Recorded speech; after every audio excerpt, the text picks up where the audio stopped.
অনেকেই শ্রমিকরা তাদের মজুরির নিশ্চয়তায়, বেতনের নিশ্চয়তায়,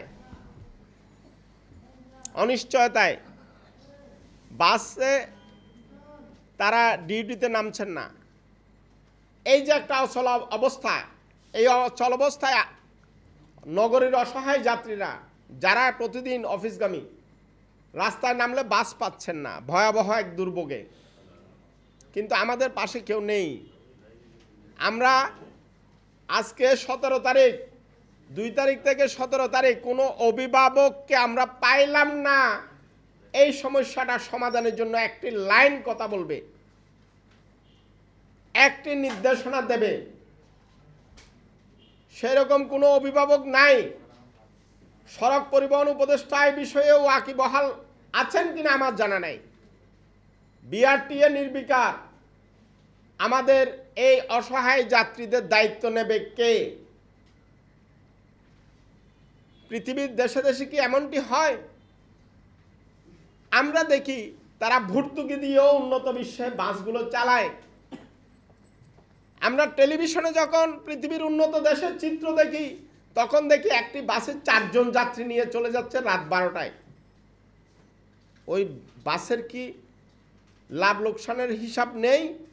কিন্তু আমাদের এখানে যাত্রীদের টুইটম্বর, এখানে একটা বিস্ফোরণ হওয়ার মতো একটা ব্যবসা বাসে আছে, যেটা আমরা মেট্রো রেলের চিত্র লক্ষ্য করছি।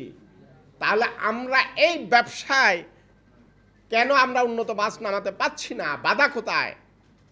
আজকে রোড রেশনালাইজেশনের কথা বলা হচ্ছে, সেই মূল 2011 সাল থেকে ঝুলিয়ে রাখা হয়েছে। যাত্রীদের নাবিশ্বাস, নারকীয় অবস্থায় আমরা আর যাতায়াত করতে পারছি না। যাত্রীদের পিঠ এখন দেওয়ালে ঠেকে গেছে, কিন্তু আমাদের পাশে কেউ নেই। সরকার বদল হয়েছে, আমরা মনে করেছিলাম আমাদের ভাগ্য বদল হবে, কিন্তু দুর্ভাগ্য এই জাতির। আমরা এই সরকারের সময়ে যদি পরিবহন খাতের সংস্কার না আসে, চাঁদাবাজি নৈরাজ্য বন্ধ না হয়, তাহলে নিশ্চিত করে হলফ করে আমি বলতে পারি আমরা এই নারকীয় গণপরিবহন ব্যবস্থা থেকে আমরা মুক্তি পাবো না। তাহলে এই রাষ্ট্রটা কেন? এই রাষ্ট্র কার জন্য? এই প্রতিষ্ঠানগুলো কার জন্য? বিআরটিএকে আমরা কেন বসবো? বিআরটিসি কেন থাকবে?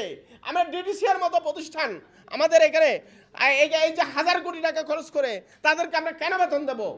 এখন ব্যাপার হলো যে পৃথিবীর উন্নত দেশগুলোতে করিডোর ভিত্তিক বাস চালায় কোম্পানির বদলে, আমরা তুলে দিয়েছি মালিকদেরকে। যেই মালিকদের বিরুদ্ধে আমরা বিভিন্ন সময়ে বলছি তাদের বিরুদ্ধে চাঁদাবাজির অভিযোগ তুলছি, বিভিন্ন সময়ে বিভিন্ন অভিযোগ তুলছি, নৈরাজ্যের অভিযোগ তুলছি।